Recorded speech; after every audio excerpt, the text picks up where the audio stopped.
നമസ്കാരം. NCTV വാർത്തകളിലേക്ക് സ്വാഗതം. ഞാൻ സെബി ജോർജ് തെക്കൂടൻ. ആദ്യം പ്രധാന വാർത്തകൾ.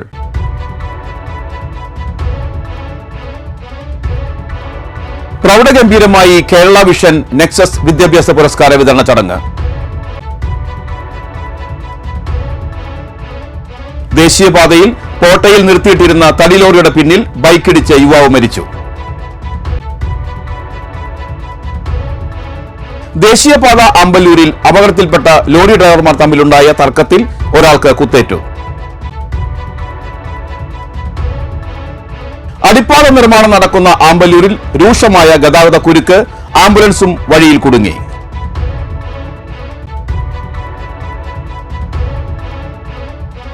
തുടർച്ചയായ മഴയെ തുടർന്ന് പീച്ചി ഡാം ഷട്ടറുകൾ കൂടുതൽ ഉയർത്തും.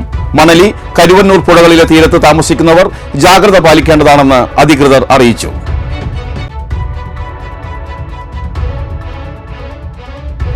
കൊടകര ടൗണിലെ വെള്ളിക്കുളങ്ങര റോഡിൽ കുഴികൾ രൂപപ്പെട്ടത് യാത്രക്കാർക്കും വ്യാപാരികൾക്കും ദുരിതമായി. വാർത്തകൾ വിശദമായി. കേരള വിഷൻ നെക്സസ് വിദ്യാഭ്യാസ പുരസ്കാരം 2025 സംഘടിപ്പിച്ചു. കേരള വിഷൻ നെക്സസ് വിദ്യാഭ്യാസ പുരസ്കാരം 2025 സംഘടിപ്പിച്ചു. KK രാമചന്ദ്രൻ MLA ഉദ്ഘാടനം നിർവഹിച്ചു. Info Nexus Cable Net chairman Anto V Mathew അധ്യക്ഷനായി. ജില്ലാ panchayat president VS Prince Vision 100 ഉദ്ഘാടനം ചെയ്തു. SSLC +2 പരീക്ഷകളിൽ ഉന്നത വിജയം നേടിയ വിദ്യാർത്ഥികളെ ചടങ്ങിൽ അനുമോദിച്ചു. കുട്ടി കർഷക എയ്സൻ കൊച്ചുമോൻ, പഞ്ചഗുസ്തി champion Paul Das, Indian books of റെക്കോർഡ്സിൽ ഇടം നേടിയ 3 വയസ്സുകാരി മാളവിക നിതിൻ, ഗവേഷക ഡെൽനി ജോബി എന്നിവരെ ചടങ്ങിൽ ആദരിച്ചു. അളകപ്പനഗർ ഗ്രാമപഞ്ചായത്ത് പ്രസിഡന്റ് K രാജേശ്വരി, പഞ്ചായത്ത് അംഗം ദിനിൽ പാലപ്പറമ്പിൽ, COA സംസ്ഥാന general secretary PB Suresh, COA ജില്ലാ പ്രസിഡന്റ് TD സുഭാഷ്, COA ജില്ലാ secretary P Antony, Kerala vision chairman KC Johnson, Kerala vision MD T Jayaprakash, COA Puthukkad മേഖലാ പ്രസിഡന്റ് KA ഷഫീർ, COA മേഖലാ സെക്രട്ടറി MP റാഫേൽ എന്നിവർ പ്രസംഗിച്ചു. പ്രോഗ്രാം കൺവീനർ P ഗോപകുമാർ സ്വാഗതവും info Nexus Cable net private limited MD K Mohanan നന്ദിയും പറഞ്ഞു. Edison Francis നയിച്ച motivation ക്ലാസും വിദ്യാർത്ഥികൾക്കായി ഒരുക്കിയിരുന്നു.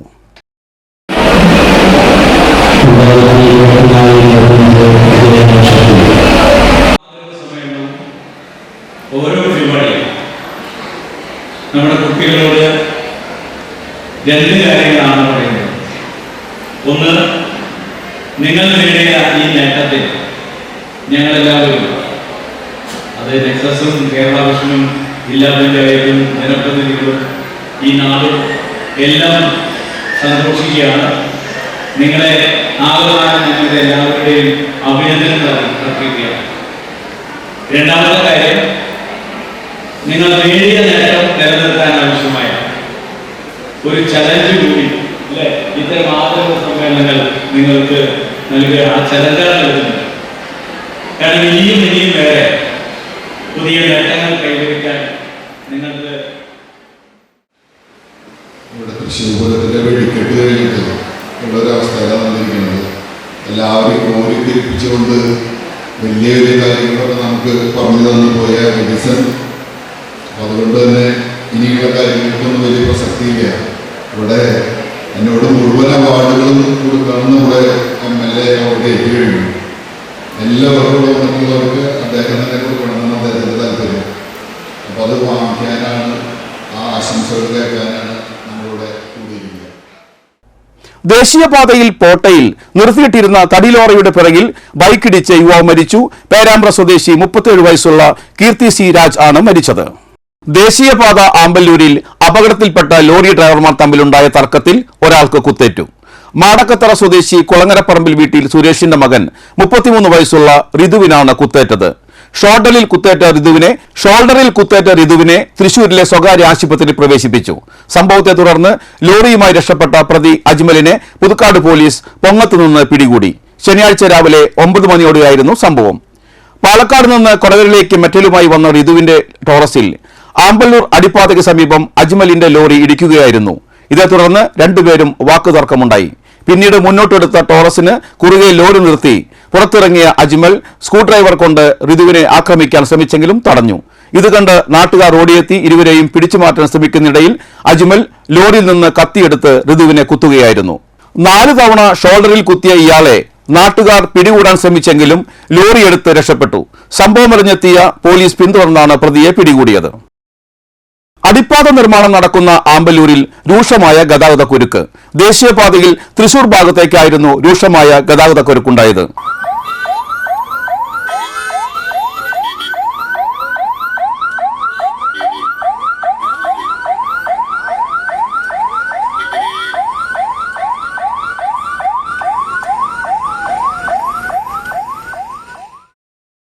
ദേശീയപാതയിൽ തൃശൂർ ഭാഗത്തേക്കായിരുന്നു രൂക്ഷമായ ഗതാഗതക്കുരുക്ക് ഉണ്ടായത്. ശക്തമായ മഴയും സർവീസ് റോഡിലെ കുഴികളുമാണ് വില്ലനായത്. സർവീസ് റോഡിൽ മണ്ണിട്ട് നികത്തി റോളർ ഓടിച്ചതിന് പിന്നാലെ കുഴികൾ രൂപപ്പെടുകയായിരുന്നു.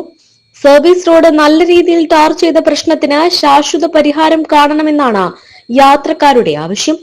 ഹൈക്കോടതി പലതവണ മുന്നറിയിപ്പ് നൽകിയിട്ടും ദേശീയപാതയിലെ ഗതാഗതക്കുരുക്കും കുഴികളും പരിഹരിക്കാനാകാത്തത് NHAIയുടെ വലിയ വീഴ്ചയാണ്. താൽക്കാലിക പരിഹാരം മാത്രമാണ് ഓരോ തവണയും അതോറിറ്റി നടത്തുന്നത്.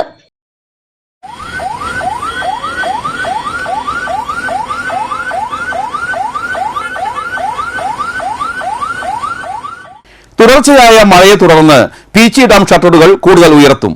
പീച്ചി ഡാമിന്റെ 4 ഷട്ടറുകളും നിലവിൽ 8 ഇഞ്ച് തുറന്നിട്ടുണ്ട്. ഡാമിന്റെ വൃഷ്ടിപ്രദേശങ്ങളിൽ തുടർച്ചയായി മഴ ലഭിച്ചുകൊണ്ടിരിക്കുന്നതിനാൽ ഡാമിലേക്ക് നീരൊഴുക്ക് വർദ്ധിച്ചിട്ടുണ്ട്. ഈ സാഹചര്യത്തിൽ ഡാമിലെ ജലനിരപ്പ് നിയന്ത്രിക്കുന്നതിനായി 4 ഷട്ടറുകളും കൂടുതൽ ഉയർത്തും. ഞായറാഴ്ച രാവിലെ 8 മുതൽ ഘട്ടം ഘട്ടമായി 4 ഇഞ്ച് കൂടി ഉയർത്തും. ഇതുമൂലം മണലി, കരുവന്നൂർ പുഴകളിലെ ജലനിരപ്പ് നിലവിലേതിൽ നിന്നും പരമാവധി 20 സെന്റിമീറ്റർ കൂടി ഉയരാൻ സാധ്യതയുള്ളതിനാൽ തീരത്ത് താമസിക്കുന്നവർ ജാഗ്രത പുലർത്തേണ്ടതാണെന്ന് അസിസ്റ്റന്റ് എക്സിക്യൂട്ടീവ് എഞ്ചിനീയർ അറിയിച്ചു. കണ്ണൂർ സെൻട്രൽ ജയിൽ ചാടി പിടിയിലായ സൗമ്യ വധക്കേസ് പ്രതി ഗോവിന്ദചാമിയെ വിയൂർ അതീവ സുരക്ഷാ ജയിലിലേക്ക് എത്തിച്ചു. ശനിയാഴ്ച ഉച്ചയ്ക്ക് 12:30ഓടെയാണ് ഗോവിന്ദചാമിയെ ഇവിടേക്ക് എത്തിച്ചത്. വെള്ളിയാഴ്ച പുലർച്ചെയാണ് ഗോവിന്ദചാമി കണ്ണൂർ സെൻട്രൽ ജയിൽ ചാടിയത്. മണിക്കൂറുകൾക്കകം തന്നെ പോലീസിന്റെ പിടിയിലാവുകയും ചെയ്തു. നീണ്ടനാൾ ഗോവിന്ദചാമി ജയിൽ ചാടുവാനായി പദ്ധതിയിട്ടിരുന്നു. ജയിൽ ചാടിയാൽ ആളെ തിരിച്ചറിയാനായി അലർജിയുണ്ടെന്ന് പറഞ്ഞ് താടി വെക്കാതെ രൂപം മാറ്റി. ശരീരഭാരം കുറയ്ക്കുന്നതിനായി ഭക്ഷണം ക്രമീകരിച്ചു. ജയിലിന്റെ കമ്പി മുറിക്കുവാനായി ചെറിയ ആയുധം ശേഖരിച്ചു. ശിക്ഷ കഴിഞ്ഞ് പുറത്തിറങ്ങുന്നവരുടെ വസ്ത്രങ്ങൾ കൂട്ടിക്കെട്ടി ജയിൽ ചാടുന്നതിനായി വടമാക്കി ഉപയോഗിച്ചു. ജയിലിന് മുകളിലെ ഫെൻസിംഗിൽ മാസങ്ങളായി വൈദ്യുതി പ്രവഹിക്കാത്തതും ഗോവിന്ദചാമിക്ക് തുണയായി. പക്ഷേ ജയിൽ ചാടി മണിക്കൂറുകൾക്കകം കണ്ണൂർ നഗരത്തിലെ കെട്ടിടത്തിനകത്തെ കിണറ്റിൽ നിന്നും ഗോവിന്ദചാമിയെ പോലീസ് പിടികൂടി. കോടതിയിൽ ഹാജരാക്കിയ ഇയാളെ 14 ദിവസത്തേക്ക് റിമാൻഡ് ചെയ്യുകയും ചെയ്തു. എന്നാൽ ഗോവിന്ദചാമിയെ വീണ്ടും കണ്ണൂർ സെൻട്രൽ ജയിൽ തന്നെ പാർപ്പിക്കുക എന്നത് വെല്ലുവിളി ഉയർത്തുന്ന സാഹചര്യത്തിലാണ് വിയൂർ അതീവ സുരക്ഷാ ജയിലിലേക്ക് മാറ്റാൻ തീരുമാനിച്ചത്. കൊടും കുറ്റവാളികളെ പാർപ്പിക്കുന്ന ജയിലാണ് വിയൂർ അതീവ സുരക്ഷാ ജയിൽ. 536 പേരെ പാർപ്പിക്കാൻ ശേഷിയുള്ള ജയിലിൽ നിലവിൽ 125 കൊടും കുറ്റവാളികളാണ് ഉള്ളത്. അവിടേക്കാണ് ഗോവിന്ദചാമി കൂടി എത്തുന്നത്. സെൻട്രൽ ജയിലുകളെ അപേക്ഷിച്ച് വലിയ സുരക്ഷാ സംവിധാനമാണ് വിയൂർ അതീവ സുരക്ഷാ ജയിലിൽ ഉള്ളത്. 4.2 മീറ്റർ ഉയരത്തിലുള്ള സെല്ലുകളിൽ CCTV ക്യാമറകൾ ഉൾപ്പെടെ സ്ഥാപിച്ചിട്ടുണ്ട്. സെല്ലുകളിലുള്ളവർക്ക് പരസ്പരം കാണാനോ സംസാരിക്കാനോ കഴിയില്ല. ഭക്ഷണം കഴിക്കാൻ പോലും കുറ്റവാളികളെ പുറത്തേക്കിറക്കാതെ സെല്ലുകളിലേക്ക് എത്തിച്ചു നൽകും. ജയിലിന് പുറത്ത് 6 മീറ്റർ ഉയരത്തിൽ 700 മീറ്റർ ചുറ്റളവിലുള്ള മതിലും അതിനു മുകളിൽ 10 അടി ഉയരത്തിൽ വൈദ്യുത വേലിയുമുണ്ട്. കൂടാതെ 4 വാച്ച് ടവറുകളും 24 മണിക്കൂറും ആയുധധാരികളായ സുരക്ഷാ ഉദ്യോഗസ്ഥരടക്കം ഉള്ള ജയിൽ കൂടിയാണ് വിയൂർ അതീവ സുരക്ഷാ ജയിൽ. അതുകൊണ്ട് തന്നെ ഒരു കുറ്റവാളിക്ക് ജയിൽ ചാടുക എന്നത് അസാധ്യമാണ്. കൊടകര ടൗണിലെ വെള്ളിക്കുളങ്ങര റോഡിൽ കുഴികൾ രൂപപ്പെട്ടത് യാത്രക്കാർക്കും വ്യാപാരികൾക്കും ദുരിതമായി. കനത്തു പെയ്ത മഴയിലാണ് മെക്കാറം റോഡിൽ കുഴികൾ രൂപം കൊണ്ടത്. വെള്ളം നിറഞ്ഞുകിടക്കുന്ന ഈ കുഴികളിലൂടെ വാഹനങ്ങൾ കടന്നു പോകുമ്പോൾ സമീപത്തുള്ള ഫുട്പാത്തിലൂടെ നടന്നു പോകുന്നവരുടെ ദേഹത്തേക്കും വ്യാപാര സ്ഥാപനങ്ങളിലേക്കും വെള്ളം തെറിക്കുന്നത് പതിവായിട്ടുണ്ട്. ടൗണിലെ തിരക്കുള്ള ഈ ഭാഗത്ത് കുഴികൾ രൂപപ്പെട്ടത് ഗതാഗത കുരുക്കിനും കാരണമാകുന്നുണ്ട്. കാർ തടഞ്ഞു നിർത്തി കോളാരി സ്വദേശിയെ ആക്രമിച്ച കേസിൽ സ്റ്റേഷൻ റൌഡി അറസ്റ്റിൽ. ചെമ്പുച്ചിറ സ്വദേശി തറയിൽ വീട്ടിൽ 27 വയസ്സുള്ള അഭിനന്ദനെയാണ് തൃശൂർ റൂറൽ ജില്ലാ പോലീസ് മേധാവി B കൃഷ്ണകുമാറിന്റെ നേതൃത്വത്തിൽ പോലീസ് അറസ്റ്റ് ചെയ്തത്. പ്രതിക്കെതിരെ മറ്റത്തൂർ സാമൂഹിക ആരോഗ്യ കേന്ദ്രത്തിൽ ഭീകരാന്തരീക്ഷം സൃഷ്ടിച്ച ഡോക്ടറുടെ ഔദ്യോഗിക ഡ്യൂട്ടി തടസ്സപ്പെടുത്തിയതിനും കേസ് രജിസ്റ്റർ ചെയ്തു. ജൂലൈ 23-ന് കോടാലി ആശുപത്രിക്ക് മുൻവശം വെച്ച് കോടാലി മാങ്കുറ്റിപ്പാടം സ്വദേശി ഇരിങ്ങാമ്പുള്ളി വീട്ടിൽ ബിജുവിന്റെ സുഹൃത്തിന്റെ ദേഹത്ത് പ്രതിയുടെ സഹോദരന്റെ ബൈക്ക് ഇടിച്ചതുമായി ബന്ധപ്പെട്ട പ്രതിയുടെ സഹോദരനും പരാതിക്കാരനും തമ്മിൽ തർക്കമുണ്ടായി. തുടർന്നുള്ള വൈരാഗ്യത്തിൽ പരാതിക്കാരന്റെ കാർ തടഞ്ഞു നിർത്തി പരാതിക്കാരനെ ആക്രമിക്കുകയായിരുന്നുവെന്ന് പോലീസ് അറിയിച്ചു. സംഭവത്തിൽ പോലീസ് പറയുന്നത് ഇങ്ങനെ: മാങ്കുറ്റിപ്പാടത്ത് വെച്ച് പരാതിക്കാരനും സുഹൃത്തായ വിപിൻകുമാറും ചേർന്ന് വിപിൻകുമാറിന്റെ വീട്ടിലേക്ക് നടന്നു പോകുന്ന സമയം വലിയ തോടിന് സമീപം വെച്ച് അഭിനന്ദിന്റെ അനുജൻ ആഷിഖും സുഹൃത്തുക്കളും വന്ന ബൈക്കിന്റെ ഹാൻഡിൽ വിപിൻകുമാറിന്റെ ഷോൾഡറിൽ തട്ടിയതിനെ തുടർന്ന് വിപിൻകുമാറും പരാതിക്കാരനും കാനയിലേക്ക് വീഴുകയും ബൈക്ക് നിർത്താതെ പോവുകയും ചെയ്തു. വിപിൻകുമാറിന്റെ ഷോൾഡറിൽ വേദനയുള്ളതിനാൽ പരാതിക്കാരൻ വിപിൻകുമാറിനെ ആശുപത്രിയിലേക്ക് കൊണ്ടുപോകുന്ന സമയം കോടാലി കപ്പേളയ്ക്ക് സമീപം വെച്ച ബൈക്കിൽ വന്ന ആഷിഖിനെയും സുഹൃത്തുക്കളെയും കാണുകയും പരാതിക്കാരനും വിപിൻകുമാറും അവരുമായി തർക്കത്തിലേർപ്പെടുകയും ഉന്തും തള്ളുമാവുകയും ചെയ്തിരുന്നു. തുടർന്ന് കോടാലി ആശുപത്രിയിലേക്ക് പരാതിക്കാരനും വിപിൻദാസും ഡോക്ടറെ കാണാനായി വന്നിരുന്നു. അതിനു പിന്നാലെ ഇവരുമായി ഉന്തും തള്ളുമുണ്ടായവർ സ്റ്റേഷൻ റൌഡിയായ അഭിനന്ദുമായി വന്ന ഡോക്ടറോട് അഭിനന്ദ് തങ്ങളെ ആദ്യം ചികിത്സിക്കണമെന്ന് പറഞ്ഞ് ആശുപത്രിയിൽ ഭീകരാന്തരീക്ഷം സൃഷ്ടിച്ച് ഡോക്ടറുടെ ഔദ്യോഗിക ഡ്യൂട്ടി തടസ്സപ്പെടുത്തുകയായിരുന്നു. തുടർന്ന് പരാതിക്കാരനും വിപിൻദാസും ഡോക്ടറെ കണ്ട ശേഷം മടങ്ങുമ്പോഴാണ് അഭിനന്ദ് പരാതിക്കാരനായ ബിജുവിനെ ആക്രമിച്ചത്. മറ്റത്തൂർ സാമൂഹിക ആരോഗ്യ കേന്ദ്രത്തിൽ ഭീകരാന്തരീക്ഷം സൃഷ്ടിച്ചതിനും ഡോക്ടറുടെ ഔദ്യോഗിക ഡ്യൂട്ടി തടസ്സപ്പെടുത്തിയതിനും അഭിനന്ദിനെതിരെ കേസ് രജിസ്റ്റർ ചെയ്തിട്ടുണ്ട്. അഭിനന്ദ് സ്റ്റേഷൻ റൌഡി ലിസ്റ്റിൽ പേരുള്ളയാളും വെള്ളിക്കുളങ്ങര, കൊടകര, ചാലക്കുടി, ചേർപ്പ്, ചെങ്ങമ്മനാട് പോലീസ് സ്റ്റേഷനുകളിലായി ഒരു വധശ്രമ കേസിലും 2 തട്ടിപ്പ് കേസിലും 5 അടിപിടി കേസിലും മയക്കുമരുന്ന് കടുത്ത കേസിലും അടക്കം 9 ക്രിമിനൽ കേസിലെ പ്രതിയാണ്. കൂടാതെ 2024 കേരള സാമൂഹിക വിരുദ്ധ പ്രവർത്തനങ്ങൾ നിയമപ്രകാരം നാടുകടത്തലിന് വിധേയനാക്കിയിട്ടുള്ള ആളുമാണ്. Vellikulangara police station inspector K Krishnan, driver GS, CPO Vibeesh, CPO Suresh, home guard Shaji എന്നിവരടങ്ങിയ സംഘമാണ് കേസ് അന്വേഷിച്ചത്. വീട്ടിലേക്ക് അതിക്രമിച്ച് കയറിയ യുവാവിനെയും ജീവിത പങ്കാളിയെയും ആക്രമിച്ച കേസിൽ ആളൂർ സ്വദേശി അറസ്റ്റിൽ. ആളൂർ കല്ലേറ്റുംകര പൂപ്പച്ചിറ സ്വദേശി പതിയാരത്തപ്പറമ്പിൽ വീട്ടിൽ ആന സജി എന്നറിയപ്പെടുന്ന 42 വയസ്സുള്ള സജിയെയാണ് തൃശൂർ റൂറൽ ജില്ലാ പോലീസ് മേധാവി B കൃഷ്ണകുമാറിന്റെ നേതൃത്വത്തിലുള്ള പോലീസ് സംഘം അറസ്റ്റ് ചെയ്തത്. ജൂലൈ 5-നായിരുന്നു കേസിന് ആസ്പദമായ സംഭവം. എറണാകുളം സ്വദേശിയായ യുവാവും ട്രാൻസ്ജെൻഡറായ ജീവിത പങ്കാളിയും ആളൂരിൽ വാടകയ്ക്ക് താമസിക്കുന്നതിനുള്ള വൈരാഗ്യത്തിൽ ആളൂരിലുള്ള വീട്ടിലേക്ക് അതിക്രമിച്ചു കയറി യുവാവിനെയും ജീവിത പങ്കാളിയെയും അസഭ്യം പറയുകയും ആക്രമിച്ച് പരിക്കേൽപ്പിക്കുകയും ചെയ്തുവെന്നാണ് കേസ്. സംഭവശേഷം ഇയാൾ ഒളിവിലായിരുന്നു. സജി സ്റ്റേഷൻ റൌഡി ലിസ്റ്റിൽ പേരുള്ളയാളും ആളൂർ, കൊടകര, വിയ്യൂർ പോലീസ് സ്റ്റേഷനുകളിലായി കവർച്ച, അടിപിടി, മയക്കുമരുന്ന് കച്ചവടം, ലഹരിക്ക് അടിമപ്പെട്ട് പൊതുജനങ്ങളെ ശല്യം ചെയ്യുക എന്നിങ്ങനെയുള്ള 9 ക്രിമിനൽ കേസുകളിലെ പ്രതിയാണ്. സബ് ഇൻസ്പെക്ടർമാരായ KP ജോർജ, പ്രസന്നകുമാർ, ജിഷ്ണു, CPOമാരായ ആഷിഖ്, മന്നാസ്, സുജീഷ് മോൻ എന്നിവരടങ്ങിയ സംഘമാണ് പ്രതിയെ പിടികൂടിയത്. അളഗപ്പനഗറിൽ ഹാഷിഷ് ഓയിലുമായി യുവാവ് അറസ്റ്റിൽ. അളഗപ്പനഗർ വെള്ളയത്ത് വീട്ടിൽ 27 വയസ്സുള്ള വിഷ്ണു നാരായണൻ ആണ് 9.16 ഗ്രാം ഹാഷിഷ് ഓയിലുമായി പിടിയിലായത്. എരിപ്പോട് ശക്തി ഓട്ട് കമ്പനിക്ക് സമീപം സ്കൂൾ വിദ്യാർത്ഥികൾക്കും മറ്റും വിതരണം ചെയ്യുന്നതിനായാണ് ഇയാൾ മയക്കുമരുന്ന് സൂക്ഷിച്ചിരുന്നതെന്ന് പുതുക്കാട് പോലീസ് അറിയിച്ചു. മയക്കുമരുന്ന് ഉപയോഗിച്ചതിന് വിഷ്ണുവിനെതിരെ പുതുക്കാട് പോലീസ് സ്റ്റേഷനിൽ ഒരു കേസുണ്ട്.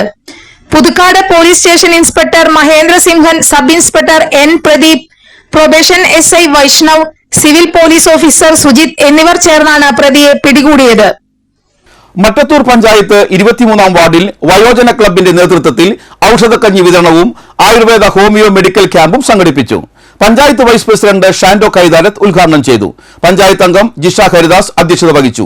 PD Sreedharan, PS Prashant, Prakashan Ottali, Vishwambharan വൈപ്പൻകാടൻ, TR ഔസഫ്കുട്ടി, Shali Joy, KK Jaya എന്നിവർ പ്രസംഗിച്ചു. Doctor Karthik Krishnan, doctor PR Baiju എന്നിവർ ബോധവൽക്കരണ ക്ലാസ് എടുത്തു. മുപ്ലിയം ഗവൺമെന്റ് ഹയർ സെക്കൻഡറി സ്കൂളിൽ ഡീപ് പ്രീ പ്രൈമറി ഉദ്ഘാടനം ജില്ലാ പഞ്ചായത്ത് അംഗം സരിത രാജേഷ് നിർവഹിച്ചു. PTA പ്രസിഡന്റ് ബിനോയ് ഞെരിഞ്ഞാമ്പള്ളി അധ്യക്ഷനായി. പ്രധാനാധ്യാപിക KT സീന, MS ആതിര, പഞ്ചായത്ത് അംഗം പുഷ്പാകരൻ ഒറ്റാലി, PTA എക്സിക്യൂട്ടീവ് അംഗം Aswathy Shaiju, MPTA president Jeeva Baby, staff secretary MK Amruthapriya, pre primary senior അധ്യാപിക ജോളി ജോൺ എന്നിവർ പ്രസംഗിച്ചു. ജില്ലാ കളക്ടറുടെ മീറ്റ് ദ കളക്ടർ പരിപാടിയിൽ പങ്കെടുത്ത് Thrikkur government Sarvodaya higher secondary സ്കൂളിലെ വിദ്യാർത്ഥികൾ. ജില്ലയിലെ വിദ്യാഭ്യാസ രംഗത്ത് പ്രത്യേക ശ്രദ്ധ നൽകുന്നതിനും വിദ്യാർത്ഥികളുമായി സംവദിച്ച് അവർക്ക് കൂടുതൽ ആത്മവിശ്വാസവും ധൈര്യവും സ്വതന്ത്ര കാഴ്ചപ്പാട് രൂപപ്പെടുത്തുന്നതിനുമായി ജില്ലാ കളക്ടർ അർജുൻ പാണ്ഡ്യൻ ആവിഷ്കരിച്ച പരിപാടിയാണ് ഇത്. തുടർച്ചയായി നടന്നുവരുന്ന ഈ പരിപാടിയുടെ 40ാം എപ്പിസോഡിലാണ് ഗവൺമെന്റ് സർവോദയ ഹയർ സെക്കൻഡറി സ്കൂളിലെ 21 കുട്ടികളും 5 അധ്യാപകരും അടങ്ങുന്ന സംഘം കളക്ടറുമായി സംവദിക്കാനെത്തിയത്. ജില്ലാ കളക്ടർക്ക് 9ാം ക്ലാസ് വിദ്യാർത്ഥി ശിവസൂര്യ വരച്ച അദ്ദേഹത്തിന്റെ ചിത്രം ഉപഹാരമായി നൽകി. ചിത്രരചനയിലും ക്ലേ മോഡലിംഗിലും സംസ്ഥാനതല മത്സരത്തിൽ A ഗ്രേഡ് നേടി വിജയിയായ കുട്ടിയാണ് ശിവസൂര്യ. വരന്തരപ്പള്ളി പഞ്ചായത്തിലെ 18ാം വാർഡിലെ അങ്കണവാടിയിലേക്കുള്ള റോഡ് ചെളിക്കുളമായ സംഭവത്തിൽ വിശദീകരണവുമായി പഞ്ചായത്ത് അംഗം രംഗത്ത്. ചാനലിലും പത്രത്തിലും ഒരു വാർത്ത കണ്ടിരുന്നു. നന്ദിപുരം ദേശത്ത് 18ാം വാർഡിൽ സ്ഥിതി ചെയ്യുന്ന ഗ്രാമമന്ദിരം അംഗൻവാടി അതിലേക്കുള്ള വഴി സഞ്ചാരയോഗ്യമല്ലെന്നും അത് ശരിയാക്കി തരണം എന്നുള്ള രീതിയിൽ ജനങ്ങളുടെ അഭിപ്രായങ്ങളായിട്ട് വാർത്ത കണ്ടിരുന്നു. അപ്പൊ അതിനകത്ത് പറഞ്ഞിട്ടുള്ള രീതിയിൽ പല പല ഘട്ടങ്ങളായി റോഡ് നന്നാക്കുക എന്നുള്ളത് അത്ര പോസിബിൾ ആയിട്ടുള്ള ഒരു കാര്യമല്ല. പിന്നെ ഈ അംഗൻവാടി നിലനിന്നിരുന്നത് 18 വർഷമായി ഇങ്ങനെ ഒരു അംഗൻവാടി സ്ഥാപിച്ചിട്ട്. പക്ഷെ അത് വേറൊരു വാർഡിലാണ് നിലനിന്നിരുന്നത്. മാഞ്ഞൂര് സ്കൂളിന്റെ അവരുടെ അധികൃതരുടെ നല്ല മനസ്സുകൊണ്ടാണ് അവിടെ നടത്തിക്കൊണ്ടുപോകാൻ സാധിച്ചത്. പക്ഷെ അതിന് വേണ്ട സംവിധാനങ്ങളോ ഒന്നും തന്നെ അവിടെ ഉണ്ടായിരുന്നില്ല. ഒരു അംഗൻവാടിക്ക് വേണ്ടതായ യാതൊരുവിധ സൗകര്യങ്ങളും കിച്ചണോ ബാത്റൂമോ ഒന്നും ഉണ്ടായിരുന്നില്ല. ഒരു വളരെയധികം മോശപ്പെട്ട രീതിയിലുള്ള ഒരു നിലവും അങ്ങനത്തെ ഒരു റൂമിലാണ് നിലനിന്നിരുന്നത്. വളരെയധികം ബുദ്ധിമുട്ടിയാണ് അംഗൻവാടിയുടെ കാര്യങ്ങൾ മുമ്പോട്ട് കൊണ്ടുവന്നതും അതിനൊരു വെൽഫെയർ കമ്മിറ്റി തെരഞ്ഞെടുത്തതും ആ കമ്മിറ്റിയുടെ നേതൃത്വത്തിൽ അതിനുവേണ്ടി ജനങ്ങളിൽ നിന്ന് ഒരുപാട് പേരുടെ സഹായത്തോടെയാണ് അങ്ങനെ ഒരു കെട്ടിടം ഉണ്ടാക്കാൻ സാധിച്ചത്. സ്ഥലം വാങ്ങാൻ സാധിച്ചത്.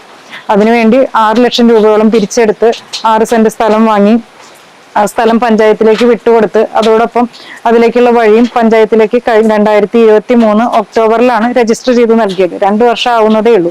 2023 തന്നെ അന്ന് നിലനിന്നിരുന്ന MP Shri TN Prathapan sir അദ്ദേഹത്തിന്റെ ഫണ്ടിൽ നിന്നും 29,60,000 രൂപ അനുവദിക്കുകയും ആ ഫണ്ട് ഉപയോഗിച്ച് അവിടെ നല്ല രീതിയിലൊരു കെട്ടിടവും ചുറ്റുമതിലോടുകൂടി തന്നെ പണി തീർക്കുകയും ചെയ്തു. അതിനുശേഷം ആ വഴി ചെയ്യാനുള്ള സാവകാശം അദ്ദേഹത്തിന് ഉണ്ടായിരുന്നില്ല. അതിന് പിന്നീട് ഇലക്ഷന്റെ സമയമായതുകൊണ്ടും ഡിക്ലറേഷൻ വന്നതുകൊണ്ടും അത് അവിടെ പൂർത്തീകരിക്കാതെ പോയി. പിന്നീട് പഞ്ചായത്തിൽ നിന്നും ഒരു മെമ്പർക്ക് ലഭിക്കുന്ന 2.5 ലക്ഷം രൂപ ഉപയോഗിച്ചാണ് അതിന്റെ ആദ്യത്തെ ഘട്ടം ആ റോഡിന്റെ ഭാഗം കഴിഞ്ഞ വർഷം പൂർത്തീകരിച്ചത്. നമുക്കത് കിട്ടിയിട്ട് 2 വർഷം ആകുന്നതേ ഉള്ളൂ. അപ്പൊ ആദ്യത്തെ വർഷത്തെ ഫണ്ട് വെച്ചു, രണ്ടാമതൊരു ഫണ്ട് കൂടി അതിനുവേണ്ടി വെച്ചിട്ടുണ്ട്. അത് ഇനി പണി നടന്നു വരുന്നതേ ഉള്ളൂ. ആ ഒരു ഫണ്ട് വെച്ചുകൊണ്ട് നമുക്ക് ചെയ്യാൻ പറ്റാവുന്ന ദൂരം ഏകദേശം 50-60 മീറ്റർ മാത്രമാണ്. ഈ റോഡിന്റെ നീളം 350 മീറ്ററോളം നിലനിൽക്കുന്നുണ്ട്. അപ്പൊ ഒരു മെമ്പർക്ക് കിട്ടുന്ന ഫണ്ടിൽ നിന്ന് ചെയ്യുകയാണെങ്കിൽ 6-7 വർഷം എടുക്കും ആ റോഡ് പൂർത്തീകരിക്കാനായിട്ട്. അങ്ങനെ ഒരു സാഹചര്യത്തില് പെട്ടെന്നൊന്നും ഇന്ന് കാണുന്ന ഈ പ്രശ്നങ്ങൾക്ക് ഒരു പരിഹാരം ഉണ്ടാക്കാൻ സാധിക്കുന്നതല്ല. അതുകൊണ്ട് പഞ്ചായത്ത് സംവിധാനം അല്ലാതെ മറ്റേതെങ്കിലും സംവിധാനങ്ങളിൽ നിന്ന്, അതായത് ത്രിതല പഞ്ചായത്ത് സംവിധാനത്തിലെ ബ്ലോക്ക് മെമ്പറോ ജില്ലാ മെമ്പറോ MLA MP ഇവരുടെ ആരുടെയെങ്കിലും ഒക്കെ സഹായം ഉണ്ടെങ്കിൽ മാത്രമാണ് ആ റോഡ് പൂർത്തീകരിക്കാനായിട്ട് സാധിക്കുള്ളൂ. നന്ദിപുരത്ത് പ്രവർത്തിക്കുന്ന ഗ്രാമമന്ദിരം അംഗൻവാടിയിലേക്കുള്ള 300 മീറ്ററോളം വഴിയിൽ ചെളിയും പുല്ലും നിറഞ്ഞ് സഞ്ചാരി യോഗ്യമല്ലാതായെന്ന പരാതിയുമായി അംഗനവാടിയിലെ കുട്ടികളുടെ മാതാപിതാക്കൾ രംഗത്ത് വന്നിരുന്നു. മാഞ്ഞൂരിൽ പ്രവർത്തിച്ചിരുന്ന ഗ്രാമമന്ദിരം അംഗനവാടി 1.5 വർഷങ്ങൾക്ക് മുൻപാണ് കൂടുതൽ സൗകര്യത്തോടെ നന്ദിപുരത്ത് പ്രവർത്തിക്കുവാൻ ആരംഭിച്ചത്. വാർഡിൽ ലഭിച്ച ഫണ്ട് ഉപയോഗിച്ച് റോഡിന്റെ കുറച്ചു ഭാഗം നന്നാക്കിയിരുന്നു. പഞ്ചായത്തിൽ നിന്ന് ലഭിക്കുന്ന ചെറിയ ഫണ്ട് ഉപയോഗിച്ച് റോഡ് പൂർത്തീകരിക്കുന്നതിന് കാലതാമസം എടുക്കും. ബ്ലോക്ക് അംഗമോ MLAയോ MPയോ സഹായിച്ചാൽ റോഡ് പണി വേഗത്തിൽ പൂർത്തീകരിക്കാനാകുമെന്നും പഞ്ചായത്ത് അംഗം രാധിക സുരേഷ് അറിയിച്ചു. പറപ്പൂക്കര പഞ്ചായത്തിലെ മുളങ്ങിൽ വീടിനു മുകളിൽ അപകട ഭീഷണിയായി വൈദ്യുത ലൈനുകൾ. വെള്ളിയാഴ്ച രാവിലെ 6:30 ശക്തമായ കാറ്റിലാണ് മരം 11 kV വൈദ്യുത ലൈനിലേക്ക് വീണത്. ഇതോടെ വടക്കുമുറി കൊറ്റിക്കൽ സദാനന്ദന്റെ വീടിന് മുകളിലേക്ക് വൈദ്യുത ലൈനുകൾ താഴ്ന്നു കിടക്കുകയായിരുന്നു. ശക്തമായ കാറ്റിൽ മരം വീണ് ചെരിഞ്ഞ വൈദ്യുത പോസ്റ്റ് വീടിന് മുകളിൽ പതിക്കാത്തത് രക്ഷയായി. ഉച്ചത്തിലുള്ള ശബ്ദം കേട്ട് വീട്ടിലുണ്ടായിരുന്നവർ വീടിന് പുറത്തേക്ക് ഓടിമാറി. വിവരം അറിയിച്ചതിനെ തുടർന്ന് സ്ഥലത്തെത്തിയ KSEB അധികൃതർ സ്ഥലത്തെത്തി തുടർ നടപടികൾ സ്വീകരിച്ചു. CBSE Thrissur central Sahodaya yoga championship Nandikkara Sreeramakrishna Vidyarthi Niketan public സ്കൂളിൽ നടന്നു. Patanjali yoga training centre president doctor A. Radhakrishnan ഉദ്ഘാടനം ചെയ്തു. TCS എക്സിക്യൂട്ടീവ് അംഗവും സെയിന്റ് ലിയോബ അക്കാദമി പ്രിൻസിപ്പലുമായ സിസ്റ്റർ ജെയിൻ മാത്യു മുഴയിൽ അധ്യക്ഷത വഹിച്ചു. TCS എക്സിക്യൂട്ടീവ് അംഗവും പ്രിൻസിപ്പലുമായ KR Vijayalakshmi, school manager C. Rakesh, Mohanan Vadakkedath എന്നിവർ പ്രസംഗിച്ചു. ശ്രീനാരായണ വിദ്യാമന്ദിർ കോടാലി 1ാം സ്ഥാനവും ശ്രീരാമകൃഷ്ണ വിദ്യാനികേതൻ നന്ദിക്കര 2ാം സ്ഥാനവും SN വിദ്യാഭവൻ ചന്ദ്രാപിന്നി 3ാം സ്ഥാനവും കരസ്ഥമാക്കി. വിജയികൾക്കുള്ള സമ്മാനദാനം Thrissur central Sahodaya general secretary PN Gopakumar നിർവഹിച്ചു. വരന്തരപ്പള്ളി പള്ളിക്കുന്ന് അസംഷൻ പള്ളിയുടെ ശതോത്തര രജത ജൂബിലിയോടനുബന്ധിച്ച് നിർമ്മിച്ച കാരുണ്യ ഭവനത്തിന്റെ വെഞ്ചിരിപ്പ് കർമ്മം ഞായറാഴ്ച രാവിലെ 11:15 തൃശൂർ അതിരൂപത വികാരി ജനറൽ ഫാദർ ജെയ്സൺ കൂനമ്പ്ലാക്കൽ നിർവഹിക്കും.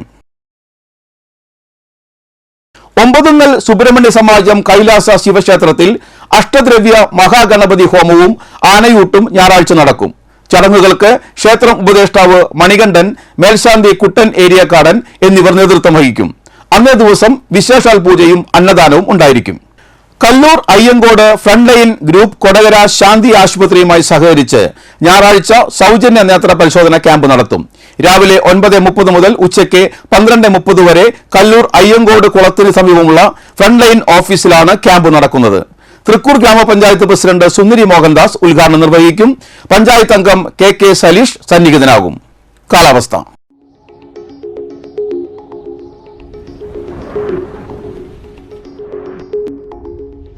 കൂടിയ താപനില 26 ഡിഗ്രി സെൽഷ്യസ്, കുറഞ്ഞ താപനില 24 ഡിഗ്രി സെൽഷ്യസ്. അളഗപ്പനഗർ പോളിടെക്നിക് കോളേജിൽ നിലവിൽ ഒഴിവുകൾ ഉള്ള റെഗുലർ ഡിപ്ലോമ എഞ്ചിനീയറിംഗ് സീറ്റുകളിലേക്കുള്ള സ്പോട്ട് അഡ്മിഷൻ തിങ്കളാഴ്ച നടക്കും. പ്രവേശനം നേടാൻ ആഗ്രഹിക്കുന്ന റാങ്ക് ലിസ്റ്റിൽ ഉൾപ്പെട്ട വിദ്യാർത്ഥികളും പുതിയതായി അപേക്ഷ സമർപ്പിച്ചിട്ടുള്ളവരും സമയക്രമം പാലിച്ച് അസൽ സർട്ടിഫിക്കറ്റുകളും ആവശ്യമായ ഫീസും സഹിതം കോളേജിൽ എത്തിച്ചേരേണ്ടതാണ്. ബ്രാഞ്ച് മാറ്റവും സ്ഥാപന മാറ്റവും ആഗ്രഹിക്കുന്ന വിദ്യാർത്ഥികൾക്കും സ്പോട്ട് അഡ്മിഷനിൽ പങ്കെടുക്കാവുന്നതാണ്. കൂടുതൽ വിവരങ്ങൾക്ക് 0472751346, മറ്റൊരു നമ്പർ 8086901412 എന്ന നമ്പറിൽ ബന്ധപ്പെടാവുന്നതാണ്. ചാലക്കുടി കൃഷ്ണ ജ്വല്ലറിയിൽ ഇന്നത്തെ സ്വർണ്ണവില നിങ്ങൾക്കായി സമർപ്പിക്കുന്നത് അപ്പസ്വർണം ആഡംബരവുമാണ് സമ്പാദ്യവുമാണ്. സ്വർണം കയ്യിലുണ്ടേ അതൊരു ധൈര്യവുമാണ്. Krishna jewellery golden diamonds, Chalakudy. ഹൃദയങ്ങൾ കീഴടക്കിയ വിശ്വാസം. സ്വർണം ഗ്രാമിന് 9110 രൂപയും പവന് 72,880 രൂപയും രേഖപ്പെടുത്തി. പ്രധാന വാർത്തകൾ വീണ്ടും.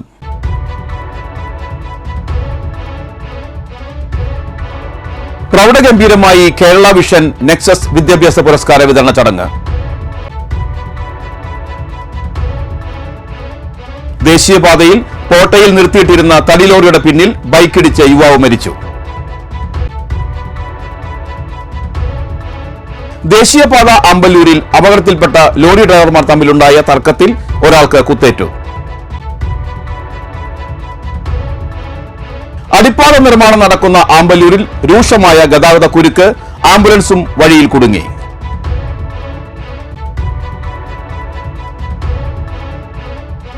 തുടർച്ചയായ മഴയെ തുടർന്ന് പീച്ചി ഡാം ഷട്ടറുകൾ കൂടുതൽ ഉയർത്തും. മണലി, കരുവന്നൂർ പുഴകളിലെ തീരത്ത് താമസിക്കുന്നവർ ജാഗ്രത പാലിക്കേണ്ടതാണെന്ന് അധികൃതർ അറിയിച്ചു.